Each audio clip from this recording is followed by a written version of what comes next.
Realm presents Remade, Season 1, Episode 12.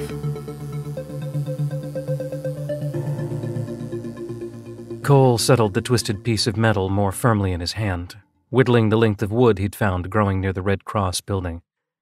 Over a week past, the group had set up their base of operations in a 2-story building marked with the familiar sign, in hopes of finding precious medical equipment, although the machinery inside was incomprehensible. They'd argued about it, of course.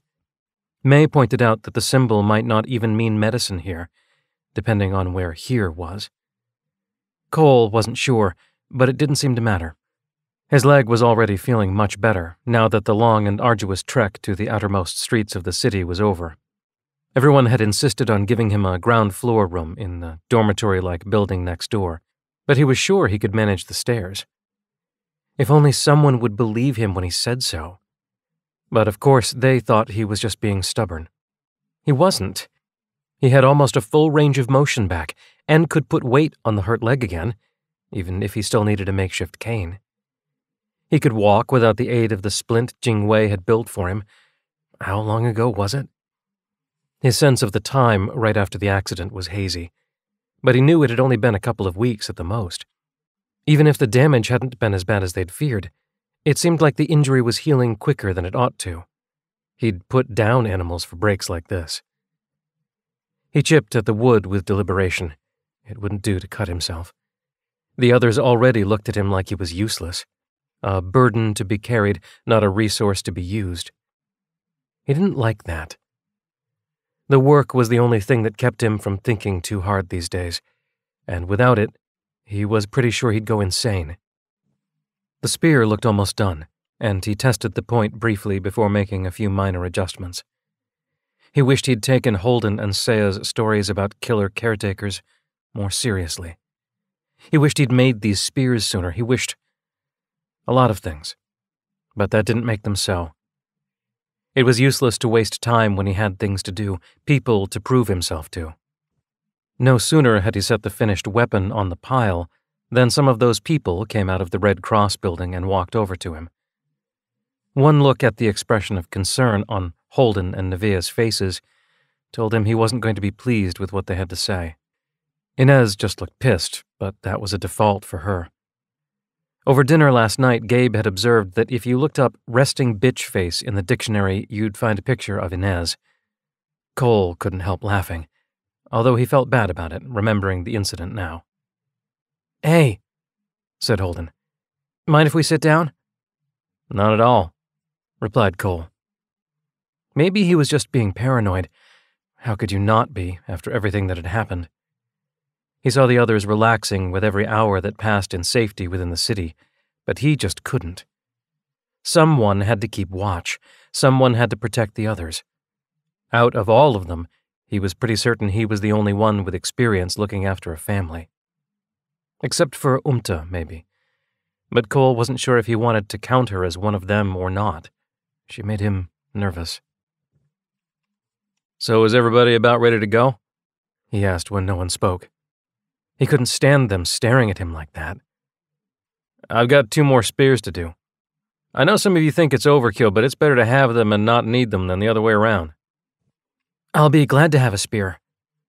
From the relief on Holden's face, it was clear that he meant it. "It's too quiet here." The 2 boys exchanged a look of understanding. Then Inez shrugged. "I'm not sure what a spear would do against a giant killer robot, but it's cool that you're making them." "Maybe we should stay here and make some more while the others look around," blurted Nevaeh. Her discomfort showed in her face. "Extra spears might be a good idea." "We need more supplies than just weapons," said Cole. "The sooner we set to stockpiling food, the better. Who knows how long our rations will last? I've got some ideas on how to keep it fresh, too. We kept cattle mostly, but I've worked grain storage in the past." "All the more reason for you to stay here while the rest of us go to forage, dude," said Holden. "Get things set up." Cole set down the spear he was working on and tried to keep his expression neutral.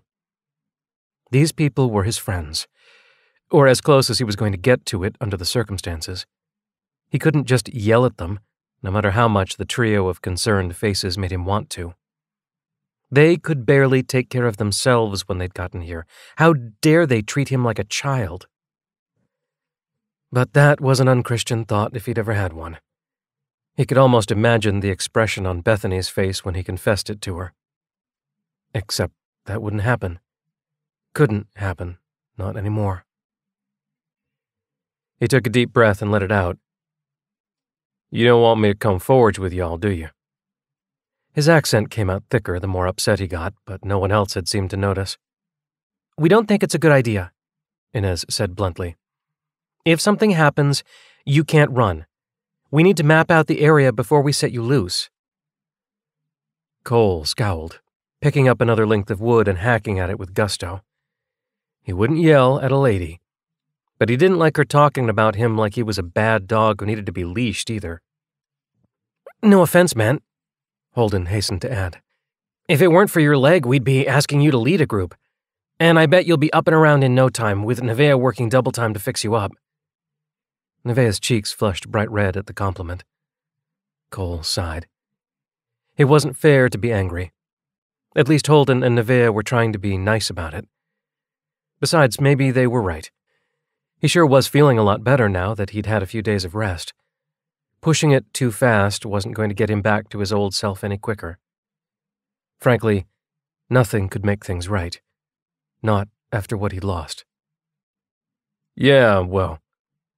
He tried to brush off the sting of rejection. He'd always been one of the first to be picked for football at school, one of the first fellows the neighbors called on when they had heavy work to be done. He'd taken pride in that. He was a hard worker, just like his pap had been, and his grandpap before that. A man could take pride in a good, hard day's work, and he wanted that back so badly he could taste it. If you hold off for a few minutes, I'll finish up these spears so you can each take one. I'll stay with you to keep you company, Nevaeh offered. I figure someone should keep watch over our stuff, right? And 2 heads are always better than 1. He nodded, because it was easier that way. But Cole would have given anything to be able to go out with the others. And he would have given everything to be able to go home. There had to be a way, if only he could find it.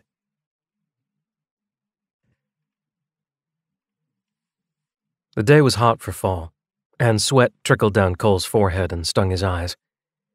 He took off his favorite Tractor Supply cap, wiped his face with the bandana he kept in his pocket, and put everything back in place. Only an hour of work in, and he was already sweating like a pig. He'd have to make time for a shower before dinner. Bethany was cooking, although he would have felt obligated to turn out nicely even if someone else had made the food. He'd been raised to show respect to whoever filled the table, whether it was his ma or the woman he intended to make his wife, or somebody else. So he wasn't about to show up for dinner all smelly and sweat-stained under any circumstances. But pleasing Bethany made him all the more motivated to finish this chore in time to clean up. He surveyed the long stretch of pasture where a tall wooden fence had stood only a few days earlier. Mites had gotten at the old wood, and the whole structure had begun to sag over the past few weeks. One good freeze and it would have gone over, so he was putting up a new one. There was a lot of ground to cover before he could finish, and lollygagging wasn't going to help none. That's what his father would have said if he were here. But he was working in the barn, trying to squeeze a few more years out of the tractor, leaving Cole to build this fence on his own. He got to work. It was a sweaty, difficult job, but there wasn't much thinking to it. He'd already staked out the ground yesterday, filling in the old holes and marking the spot where each new one would go. He'd borrowed a post digger from Bethany's dad, which made the job much easier than doing it by hand, but it was still tough work. He dug the hole, placed the post, and filled the hole by hand. Dig, place, fill, dig, place, fill. Over and over again, until his muscles ached and his eyes stung. It felt great. As he worked, he eyed the pile of wood, wondering if he could snag an extra post or 2. Colton had started toddling all over the place, and Bethany worried herself sick that he was going to topple down the stairs. Cole thought he might build a baby gate to set her mind at ease. The ones you could get at the store in town looked so flimsy, and Colton was strong for his size. He'd grow up to be a hard worker just like Cole. It looked like the boy had inherited his work ethic along with his name. It was the kind of thought that made him grin all goofy-like. If Bethany were here, she'd make fun of him for it.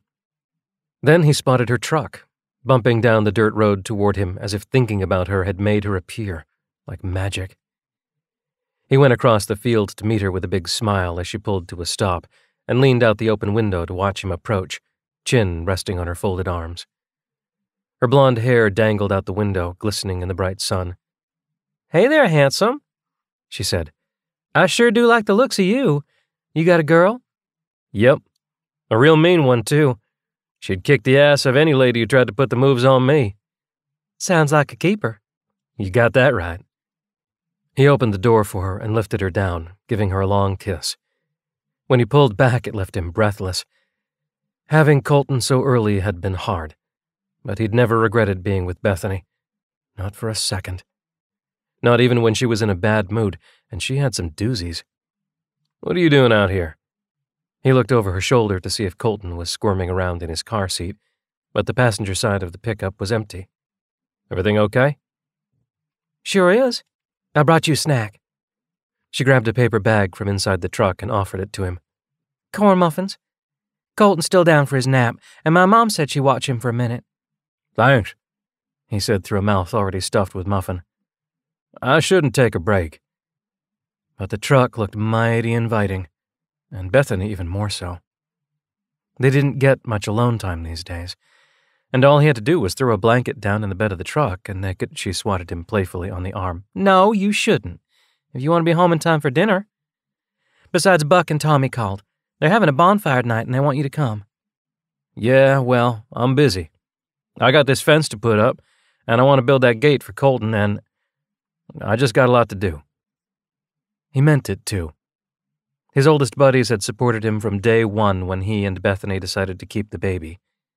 They understood when he couldn't go out partying the way he used to, and now that Buck was engaged and raring to get married right after graduation, it had gotten even harder to make time for fun. But that would change. Their kids would grow up together, racing tractors and jumping out of hay lofts and sneaking out at night to tip cows and drink beers, just like their parents had done in their wilder days. That kind of thing was worth waiting for. They all understood it. But not Bethany. She had that stubborn expression on her face again. "You always have a lot to do," she said. "And you always will. We can manage for just one night without you, baby. You know I love you, but get out of the damned house and go see your friends or I'll kick you out myself." "You wouldn't dare," he said, grinning at her. Her tough facade faded under the weight of his humor. "Okay, maybe not." After a long moment, she said, "What if I trade you? You go out with your buddies tonight, and I'll give you a real date this weekend. Just the two of us, I promise. I'll wear that dress you got me for my birthday." He felt his face heating up as he thought about the last time she'd worn that dress. She looked good in it, even better out of it. "What about Colton?" he asked. "My mom offered to watch him on Saturday night," she said. "But only if I go out tonight? No offense, babe, but I'm starting to think you're trying to get rid of me. Am I that useless?" he asked, half teasing. "No, I can think of a few uses for a guy like you," she said, her eyes twinkling. "Then what's up with you trying to shove me out the door?" She shrugged. "Maybe I think you work too hard, and it'll be my job to take care of you when I'm your wife. I'm just practicing is all." "As soon as we graduate," he said. "Are you sure we can't elope?" "Maybe," she said teasingly, giving him another long kiss that almost convinced him to scrap the whole plan and jump in the back of the truck anyway. "I should get home to Colton. So you're going tonight, right?" "If it makes you happy, baby." She hopped into the truck. "Then go off and have some fun with your friends. But don't be late, you know I'll worry." Cole tried to send the others off to explore the city with a smile. After all, you never knew when the person you were talking to wasn't going to come back home again. He was determined to make every goodbye he said from here on out a pleasant one. But that proved to be more difficult than he expected. Who knew what they'd find? Caretakers? People? A way home? He could only hope for the best and plan for the worst. He spotted May standing off to one side, chewing her lip. Girls like May intimidated him. He didn't understand half the words that came out of their mouths, and he didn't like how that felt. But the worry in her dark eyes made him want to do something, to protect her, the way a man ought to. He ambled over to her. "You nervous?" he asked, even though the signs were obvious. "I can recite the first 50 digits of pi," she said. "But that's not exactly useful here, is it? What if we find something dangerous? I can't fight." "You don't have to fight," he said, thrusting a spear into her hands. "If you see any caretakers, use this to hold them off until help gets to you." She stared at it like she'd never seen such a strange thing before, and then tried to give it back. "I'm not the type. Save it for someone who knows what to do with it. Give mine to Amelia. She's itching to beat something up." "Look, just take it with you. If you don't run into any trouble, you can scoff at me later, okay?" "I'll come with you, May," offered Gabe, his voice quiet. "I'll take a couple of those spears, too." "No, I got it." May took the weapon from Cole, awkwardly tucked it under one arm, and hurried away like she was being chased. Gabe sighed and followed, forgetting about the spears altogether. Cole shook his head. Most of these kids had never built a fence. He had, and he'd also used the posts for target practice with his buddies when nobody was watching. He knew how dangerous a length of sharpened wood could be. He was prepared for a rough life on a level that most of these pampered kids weren't. Sure, they knew lots of things that made his head swim, but he was betting that most of them had never even thrown a punch before they'd come here, with a few exceptions. One of them picked that minute to pull him aside, out of earshot of the others. Loki. Cole knew what the others whispered about the stocky boy, but he wasn't worried about the rivet gun. Loki had proved his willingness to do what was necessary to protect the others. Sometimes those things were distasteful, and you avoided them when you could, but life was full of hard decisions. Sometimes you had to let the mother go in order to save the calf. You might cry afterward, but it didn't change the fact that it needed to be done. Loki cleared his throat diffidently. "Hey," he said. "I hear you're not coming along on the scouting expedition." "Guess I'm not welcome. They think the leg will slow me down too much." "But you don't?" Cole's cheeks flushed as a wave of defensiveness washed over him, followed quickly by embarrassment. What was Loki trying to say, that he agreed with them? "It works real good, look," he said, bending the injured limb. "Nevaeh sure worked some magic on it," observed Loki. "I'm sorry you're not going. Frankly, I'd rather have you by my side than half of these little kids." "Yeah, but there's no use starting a fight over it. I'll stay back today." "If you're sure." But Loki didn't sound like he agreed at all. "Want some more spears? I made a lot," said Cole, pointing to the pile. "Feel free to take some if you think they'll be useful." "Thanks," Loki replied. "I might. No telling what we'll find out there." "Haven't you heard? The city is safe." Both boys rolled their eyes at the naivete of the others. But what could you do? They wanted to believe they were safe, had to believe it so they could sleep at night. Cole couldn't take that away from them. Instead, he, Loki, Holden, and Gabe had taken turns sitting up at night since they'd come to the city, keeping watch over the others. It was the only thing they could do. It would have to be enough. Loki scowled. "Listen, Cole, you don't have to stay here just because they tell you to. You're not a prisoner. I won't leave Nevaeh here alone, and she thinks that someone should stay here to watch over our stuff. I just wish it wasn't me. You and me both. I should go." Loki helped himself to another spear. "But think about what I said. The outskirts to the north are completely unscouted, and it wouldn't be too far to walk. If you get cabin fever, go and check a few buildings out. You've got to be going nuts being hobbled like that." Cole nodded once and watched as the others separated into groups and walked away. He didn't envy Loki the job of keeping everyone else safe, but if anybody could do it, Loki was the guy.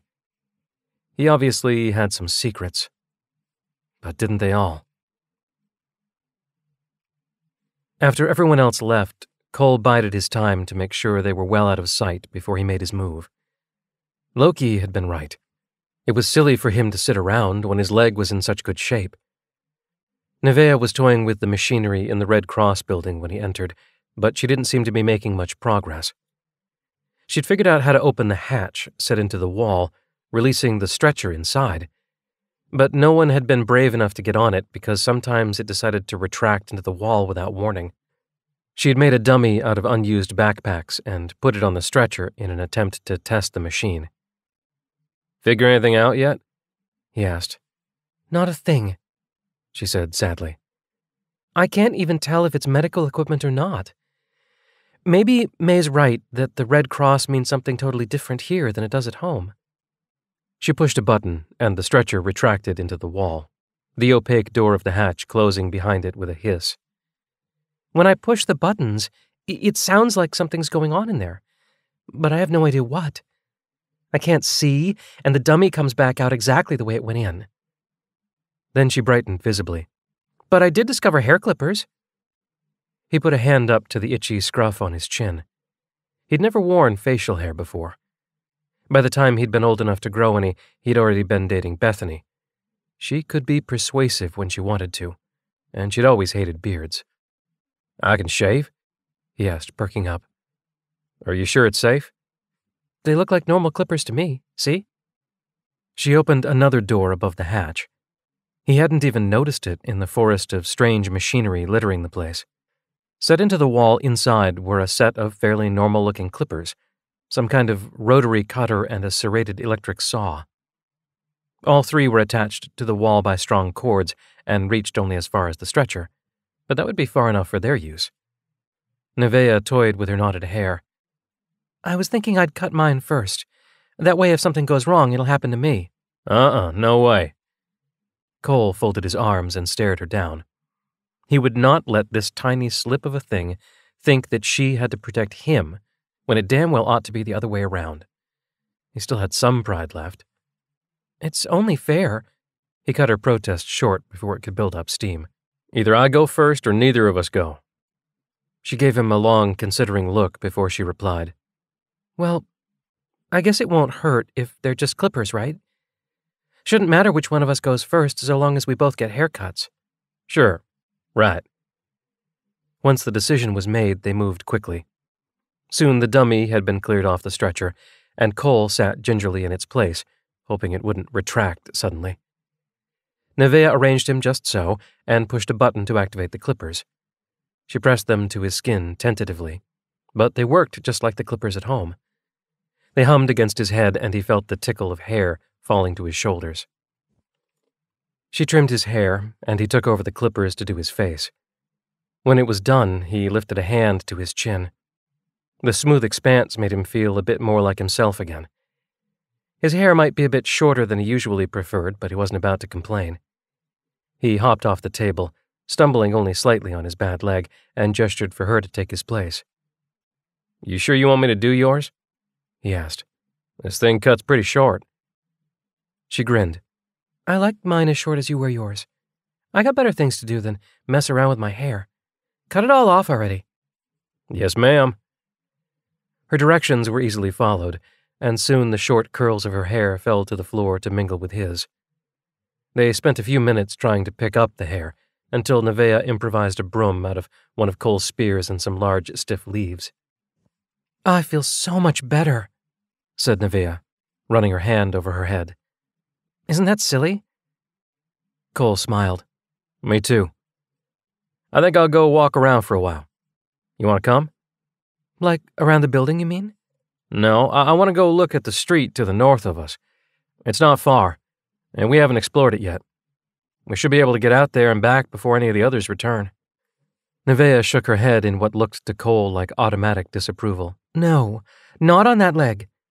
I know you feel better, but doing too much too soon is a bad idea. Besides, what if somebody comes and takes our stuff?" "We don't have anything worth taking. But if a thief did show up, isn't that good? We're trying to look for people, after all." "But—" "And I'm getting better so fast now. I don't know why, but I'm not going to sit around for nothing. You got to understand, Nev. If I don't get off my lazy ass and do something, I'm going to go insane." "I know it's hard to be a patient," she began. Then help me. Just give me a chance. If we get halfway there and my leg's not able to support my weight, I'll call it off and we'll come back. I'm not going to make you carry me, I promise. After a moment, she nodded. Okay, but you'd better keep your promise. And did you just call me Nev? Amusement flitted across her bird-like features. I like giving nicknames. He paused and then snorted as memory overtook him. Could be worse. I called my girlfriend Beat. She hated it. Nevaeh let out a startled laugh. I'll consider myself lucky then. You should. Shall we? He offered his arm, and after a moment's consideration, she took it. For a moment, Cole felt a swell of guilt, because another woman should have been there. But this was different. Nevaeh was just his friend, and Bethany would have understood that he was just being a gentleman. Not that it mattered anymore, but Cole was the kind of guy who would stay true until the end, whenever or wherever it would come. The deserted streets felt eerie, but Cole was so happy to have something to do that he didn't much care. He took his time down the roadway, using one of his spears as a cane to help steady his balance. The leg felt pretty good. A little weak from disuse, but putting his full weight on it no longer sent shooting pains up into his hip. He was beginning to think that a little exercise was exactly what he'd needed. The haircut hadn't hurt either. Nevaeh paced at his side, keeping up with him easily. She had released his arm as soon as they were out the door, and now she carried one of the smaller spears, using it as a walking stick in imitation of his stride. It seemed to be working well, until she tripped over a curb and nearly fell on her face about 2 blocks out. Only his quick reflexes kept her from toppling over entirely. You okay? He asked, setting her right. She blushed. Yeah. I guess I should pay more attention to my own feet, huh? I was so busy watching you that I forgot to look where I was going. He snickered, and after a moment she laughed too. That's pretty stupid, isn't it? You said it, not me. They continued on, and Cole pointed out the area that Loki had been talking about. The street in question didn't look much different from the one they'd left, with featureless buildings that offered little clue as to their contents. This city was strange. On the way in, he'd seen places like this that felt cold and sterile, standing right next to overgrown ruins. Well-tended buildings in the middle of burnt-out sections. Someone had to be taking care of the place, so where were they hiding? One building about halfway down the block was about twice the size of the others. Maybe that would be a good place to start. Man, this place gives me the creeps, Nevaeh observed as he led the way down the street. I can't disagree. Cole was tense and ready for trouble, his eyes scanning for movement, ears straining to catch the slightest sound. The situation reminded him of the time a mountain lion had wandered into his hometown. The damned thing walked right down the main street of Black Rock. It wasn't much of a main street. The tiny Arkansas town couldn't support too many businesses, but that didn't mean it was teeming with wildlife either. The cat made off with a bunch of livestock and generally made a nuisance of itself until something had to be done. Cole had been only 7, so he hadn't been allowed to go on the hunt, but now he imagined he knew how it had felt.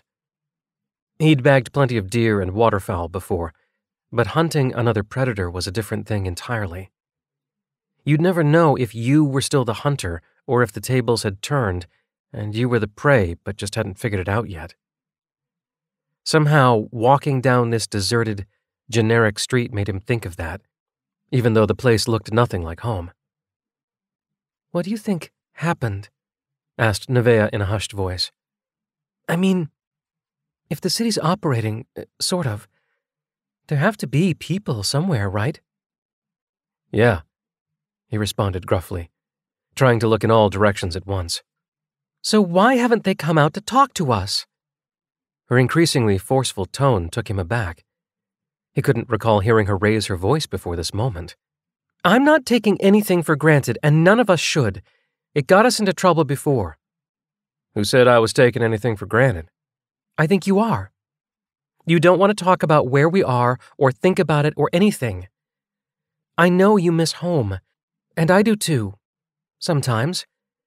But we're here, and avoiding the topic isn't going to change it. He shook his head, pulling away from her. You don't understand. Well, how could I, when you shut me down every time I try to talk to you about it? They stopped in the middle of the street, turning to face each other by unspoken agreement. Nevaeh stared him down with a challenge in her dark eyes, and he found himself talking without really meaning to. He'd never been the wordy sort, and he stumbled over his thoughts as he tried to explain them.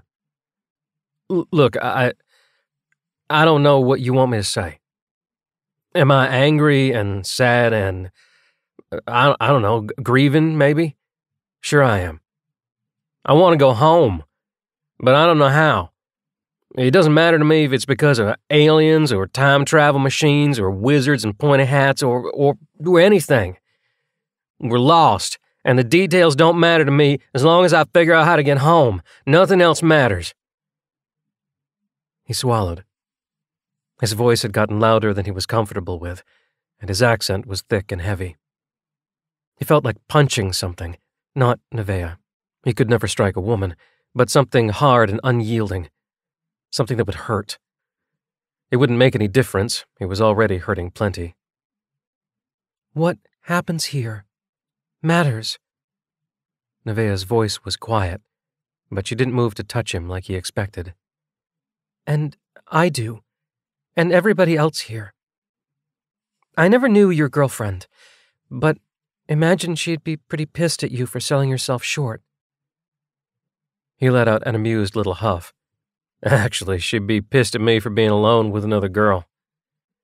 Nevaeh looked surprised, like she hadn't thought of herself as a threat to anybody's relationship before, and wasn't quite sure how to respond.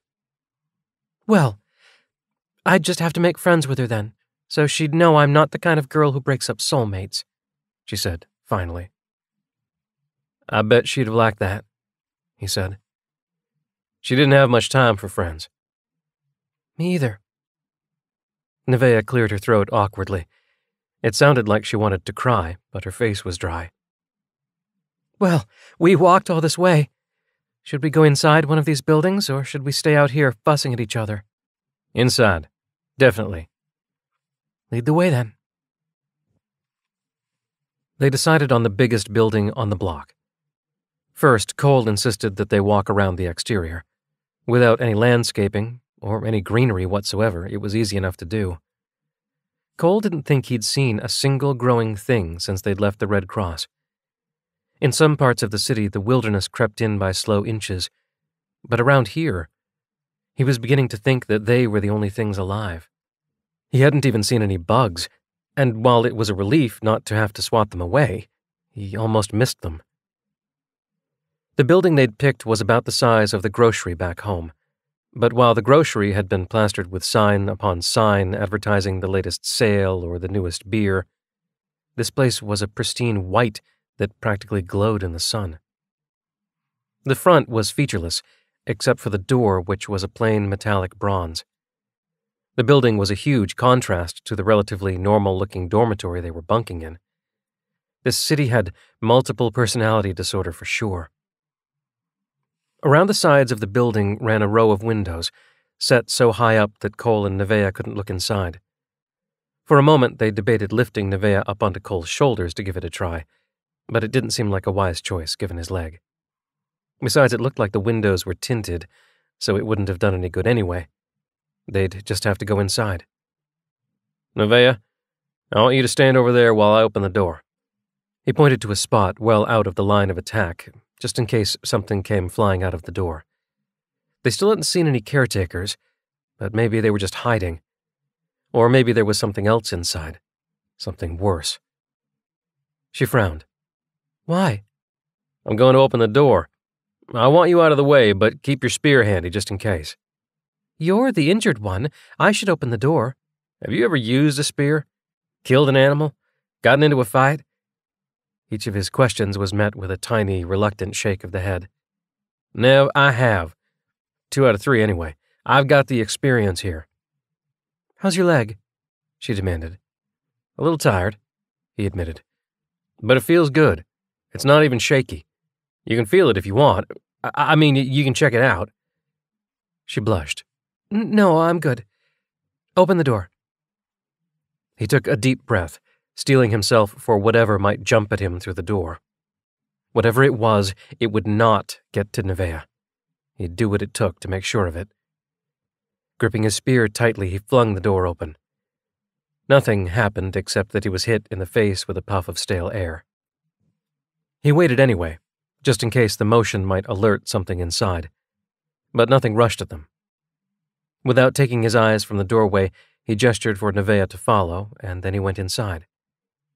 It took a moment for his eyes to adjust to the dim light of the entryway. It was a small room, lit by a pair of recessed bulbs that emitted the weakest of illumination.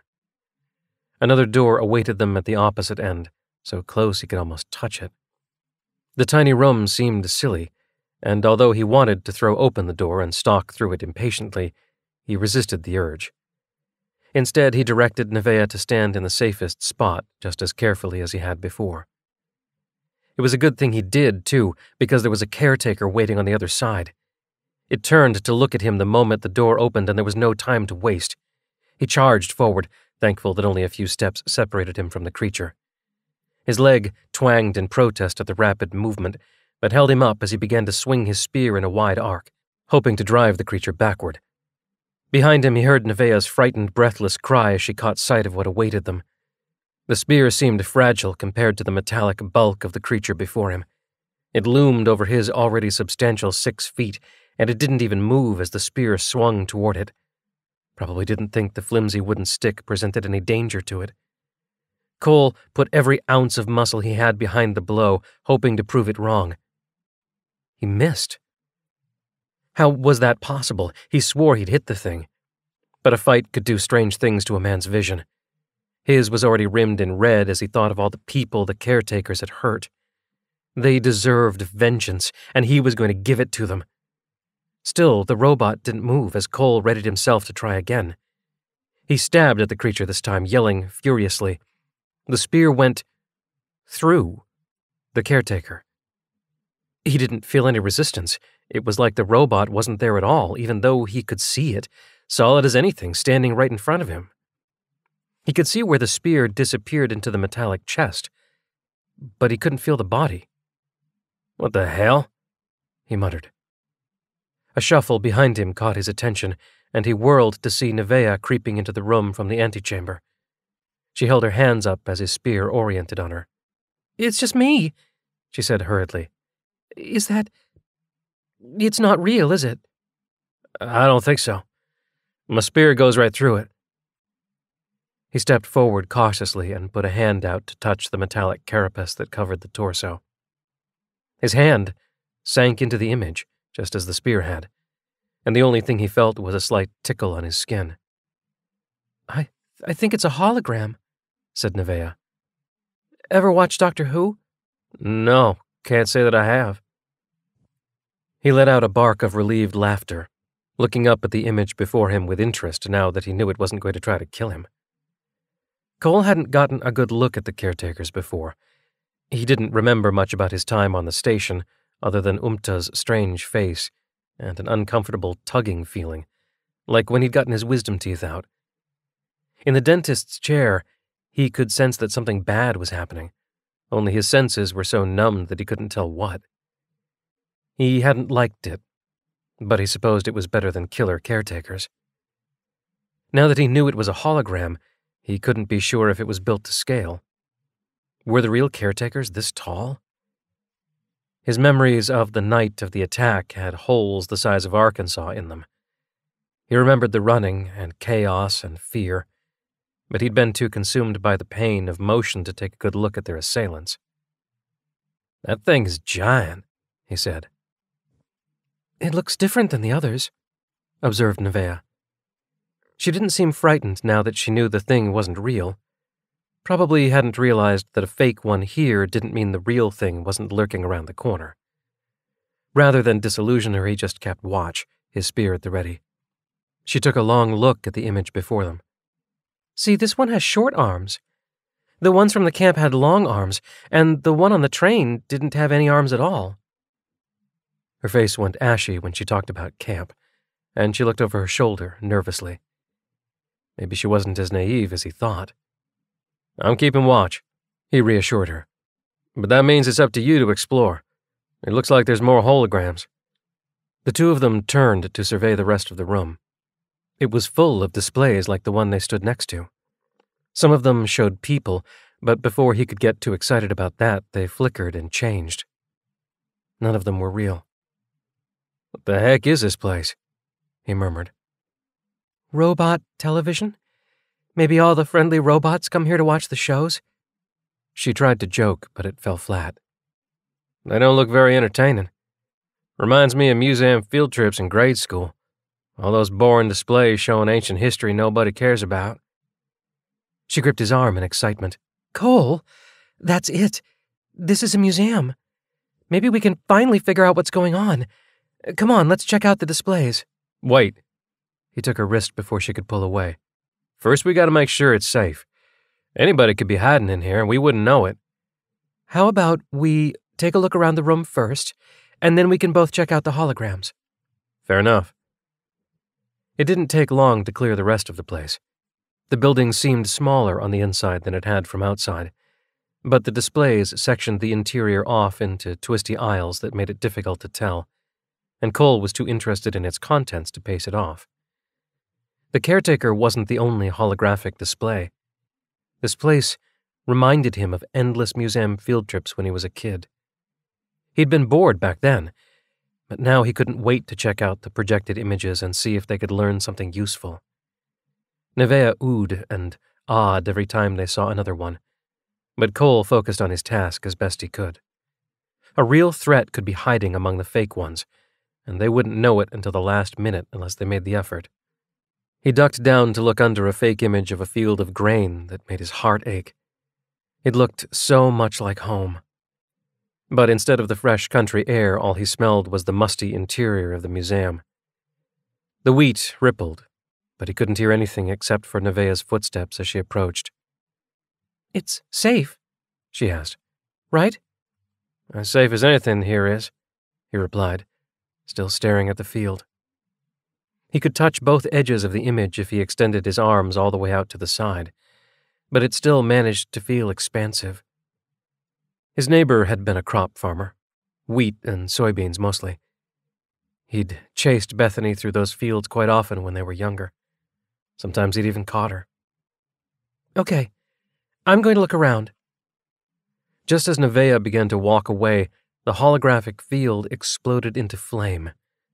Although he knew the fireball in the image wasn't real, he still let out a shocked gasp, throwing his hands over his face by instinct. "Cole?" Nevaeh whirled around, the worry on her face dissolving into horror as she saw the destruction depicted before them. "Oh my God," she said. They watched in silence as the fire died and fast forward, leaving only the skeletal remains of a few plants behind to struggle for survival in the scorched earth. The bright blue sky above the plants dimmed, growing hazy with the smoke of unseen flames. The black tendrils grew larger and larger until they blotted out the sun. Cole didn't want to watch anymore.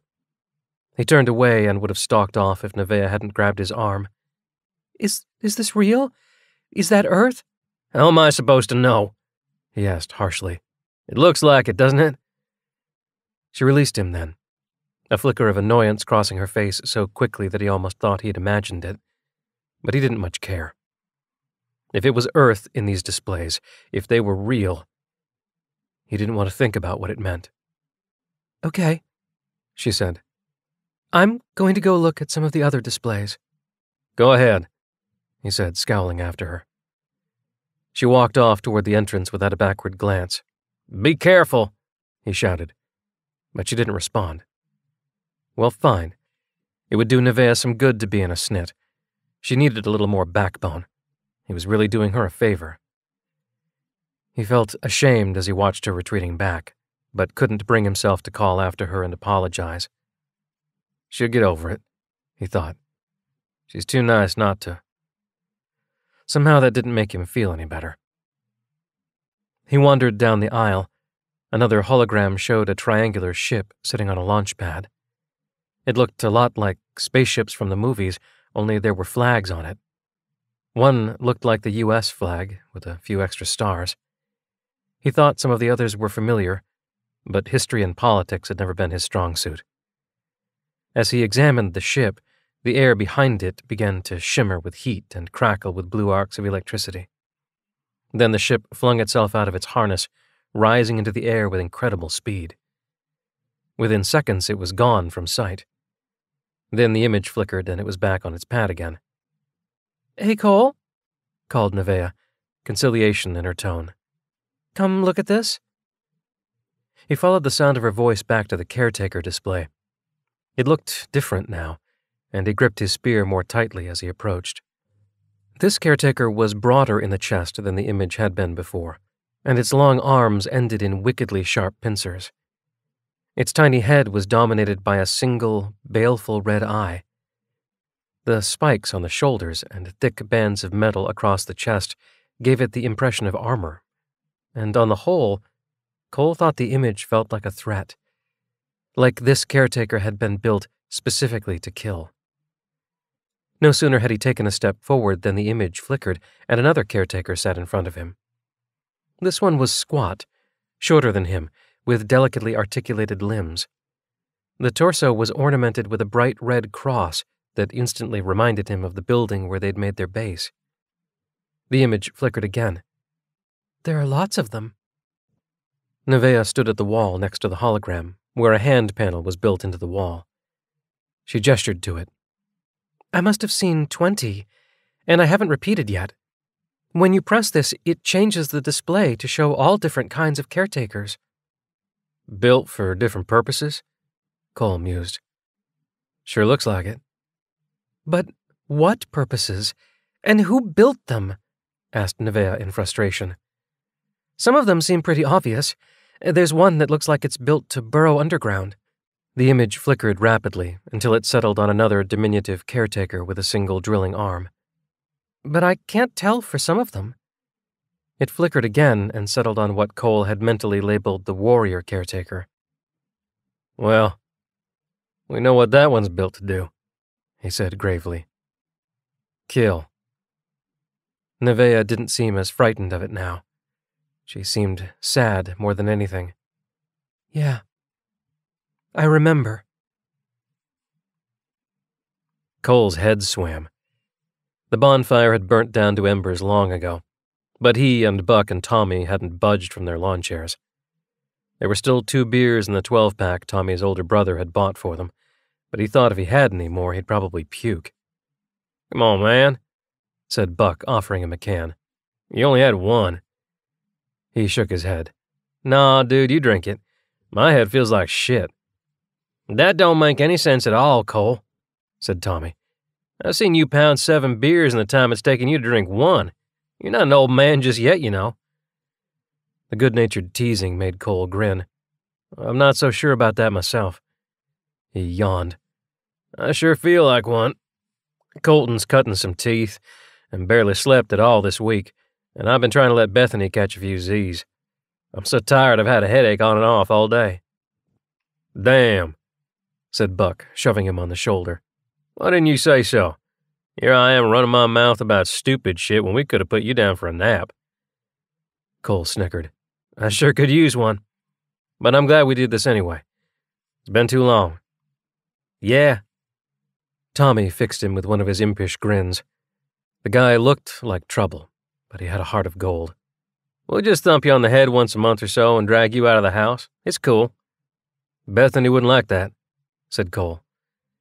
The other 2 burst out into raucous laughter. "It was her idea, man," said Tommy. "She didn't tell you?" "She loves us," drawled Buck, "because we're such good influences on you. So let's get you home before you fall asleep on your feet." Cole would have protested, but he felt like he could have fallen asleep right there in that lawn chair and rested soundly all night. He would have, too, except that the last time he'd done it, he'd woken up with marker scrawled all over his face. So instead, he gave them both hugs, clapping them hard on the back. Life could be hard, and it sure as hell was exhausting, but at the end of the day, he felt pretty damn lucky. He climbed into the truck and took the time to put down the windows and turn the radio up. The 5-mile drive over dark country roads wasn't going to be easy, and he needed to be as alert as possible. When he'd been younger and outright stupid, he'd driven it tipsy a couple of times. Nearly killed himself when a buck ran out into the road in front of him once, and that sure had scared him straight. He'd never told Bethany, though, too ashamed. With that in mind, he took his time. Speeding wasn't a good idea, especially considering how heavy his eyelids were. He just had to stay alert for a few more minutes and he'd be in his bed. Maybe Colton would sleep all night, so he could get in a whole 5 hours of sack time all at once. And then he had the date with Beat to look forward to. He should probably get a haircut before so he looked nice. But bed first. Only a few more minutes of driving. But he was just so tired. And his eyes kept closing on their own. Cole and Nevaeh spent about an hour watching all the displays, but they brought up more questions than they answered. Massive buildings crumbled into rubble or were washed away by enormous waves of water. Strange ships alternately took off or fell from the sky. One display showed a caretaker painting a wall over and over again. But there was no way to tell if these things had really happened, and if so, when. Maybe this place was the robot's idea of entertainment. There was no way to tell for certain. Eventually, Cole tired of trying to puzzle things out, while Nevaeh still flitted from one display to another, convinced that she'd find a clue to their predicament if only she looked hard enough. One display of a drying riverbed showed what might have been another space station on a stalk, similar to the one they'd woken up on, and she'd been trying to figure out how to zoom or otherwise control the image like she had with the caretaker display. So far, no luck. Bored, Cole started looking at a display of a bunch of official-looking men and women arguing around a table. He was trying to figure out how the holograms worked. They had to be projected from underneath or behind, so he crawled around to the back of the solid-looking display to try to puzzle it out. To his surprise, he found a door set into the wall there, hidden by the hologram. A familiar hand panel sat next to it, its dim lights blinking in invitation. He knew Nevaeh would want to see this, and he almost called out to her before deciding against it. Better to see whether it was worth looking at first. He'd feel embarrassed if he called her to check out the bathroom. Come to think of it, he really hoped it was a bathroom.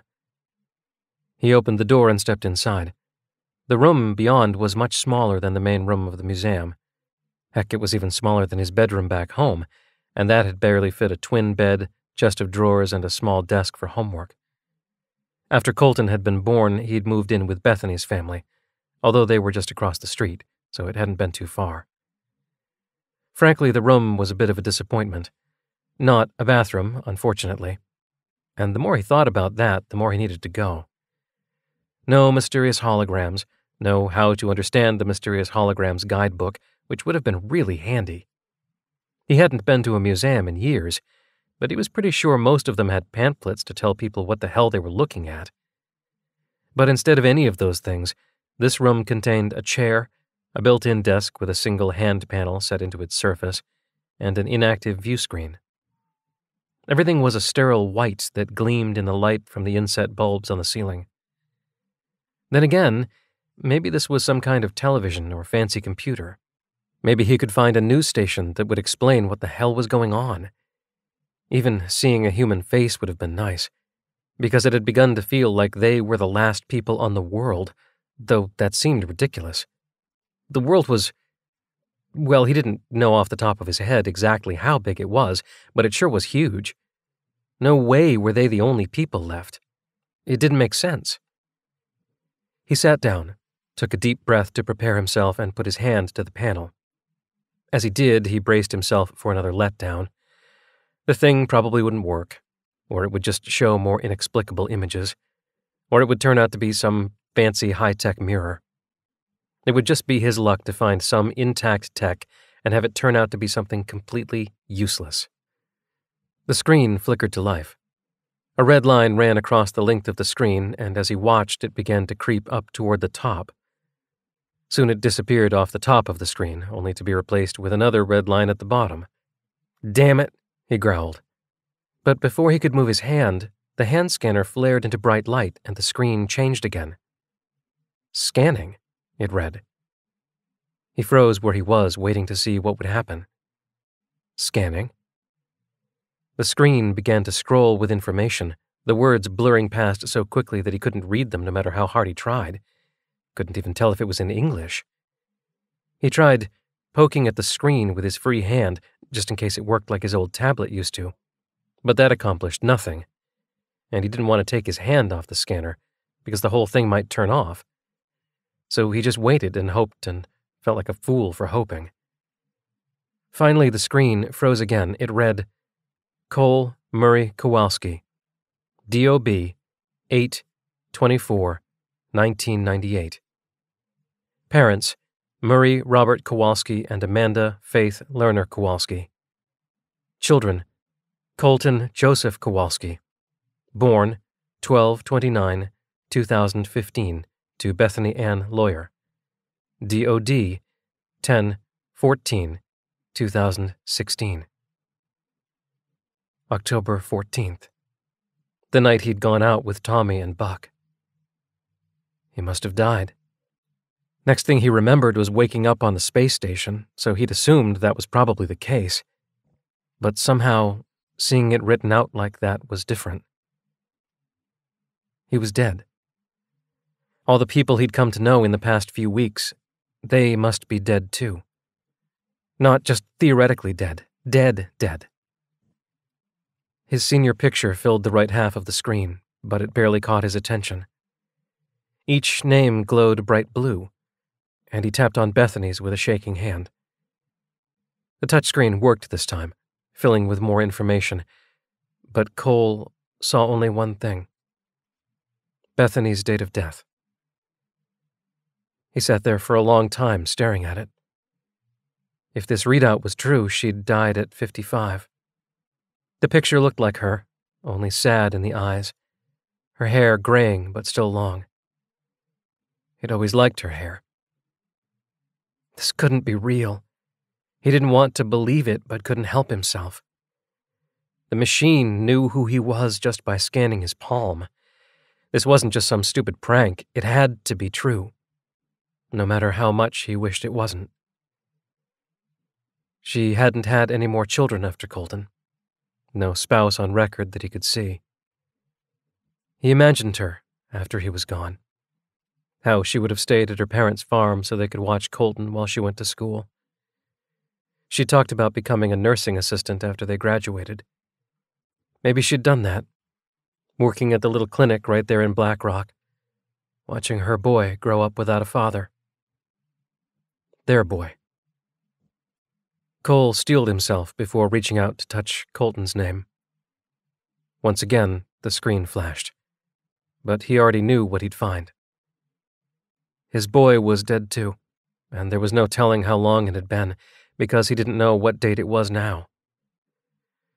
Colton looked a lot like him in the picture. They had the same chin, the same stubborn cowlick. He tried to imagine his baby living his life with kids of his own.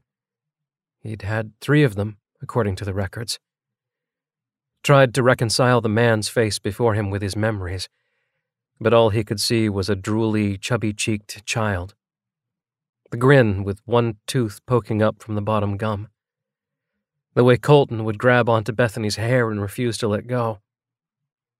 That boy had loved his mama, and Cole had loved them both, and they were gone. He had to face the fact that they were lost for good, and nothing would ever bring them back. It seemed like he should cry, but he had no tears. He'd lost out on his life, so maybe he should have been angry instead, but he couldn't feel that either. It felt as if his insides had been scooped out, like he was an empty shell of the man he would have become.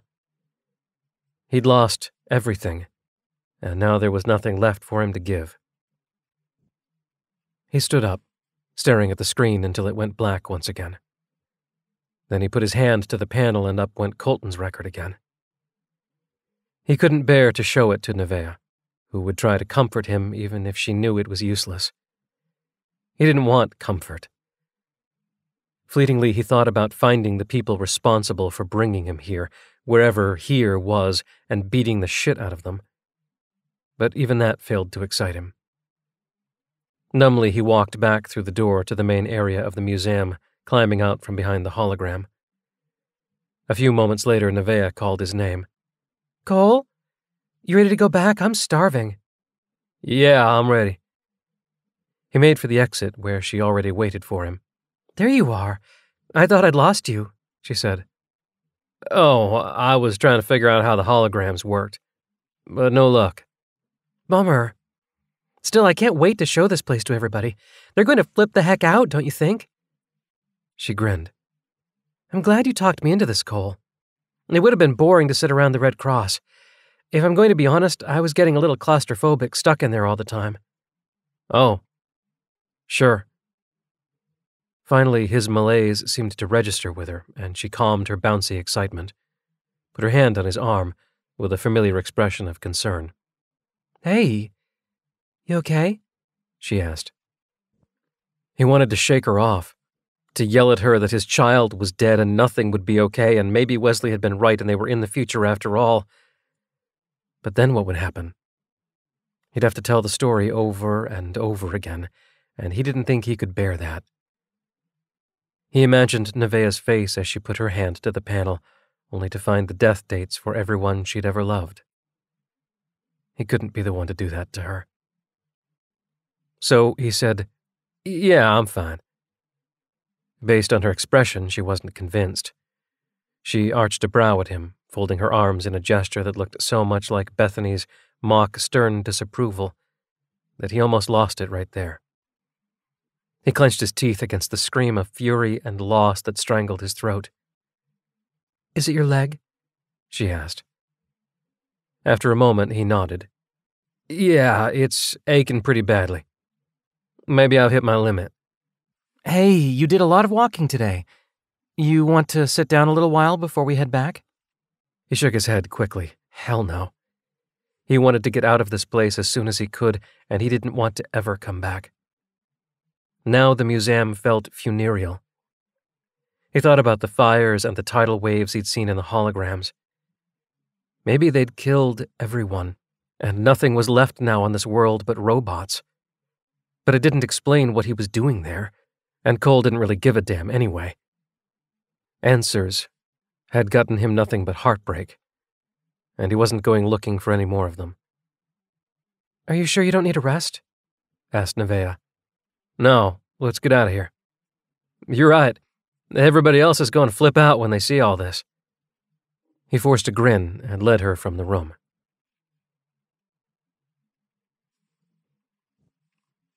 Later that day, they brought everyone back to see the holograms. Cole kept his mask of excitement up as best as he could, but it was hard. He stationed himself where he could see the door to the computer room, but so far no one else had spotted it. Most of them were clustered around what he'd begun to think of as the caretaker catalog, trying to guess what the different models did. Every time they brought up a new model, Amelia pretended to stab it with one of the spears, and everyone laughed. A few kids wandered through the rest of the displays, watching them at random. Sebastian kept watching the burning field, his face blank and fists clenched. Holden wandered the aisles, face drawn in thought.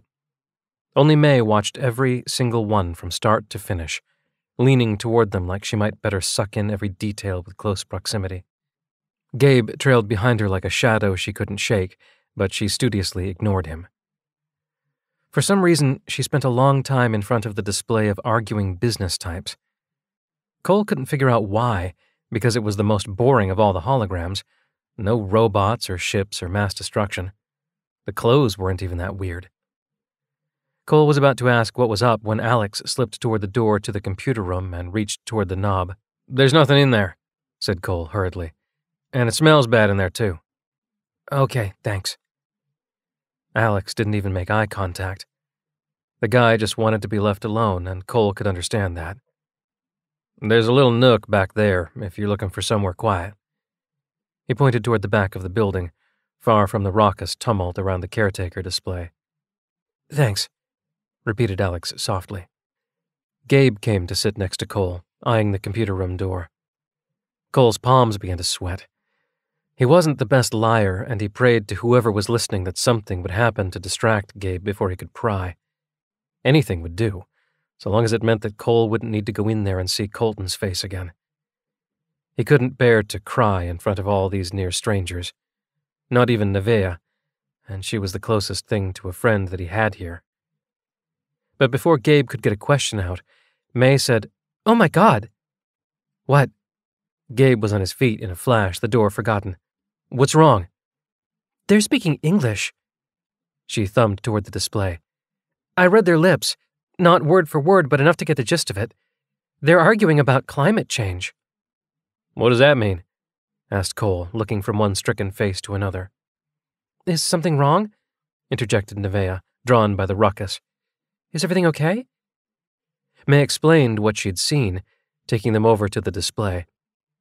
Cole wasn't the best at lip reading, but even he could catch the basics of their conversation. It wasn't very interesting. "What does that mean?"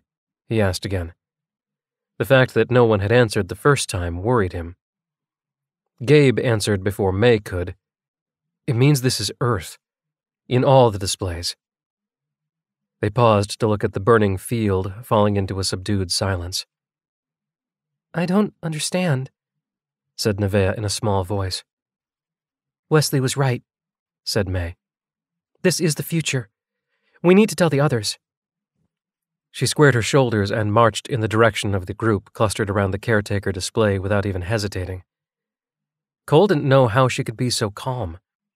His stomach was tied in knots, and he knew that he should speak up about what he'd seen in the computer room, but he just couldn't make the words come.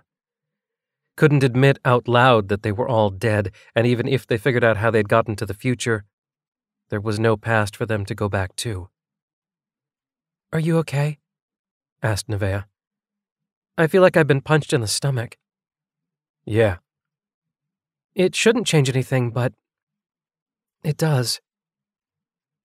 She looked at the burning field and laced her arm through his, but this time Cole pulled away, ignoring her worried expression. That spot was Beats, and he vowed right then and there that no one would ever take her place. He would keep her alive in his heart, and he would never, ever speak of her death aloud, or of that room where he'd learned about it. If the others found it, he wasn't going to admit he'd been there, and he sure as hell wasn't going to put his hand on that panel again.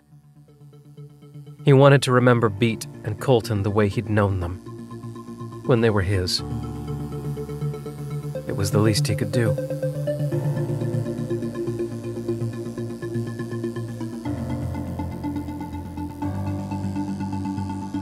Remade is a Realm original production. You're listening to Remade Season 1 by Carrie Harris. Produced by Realm, your portal to another world. Listen away.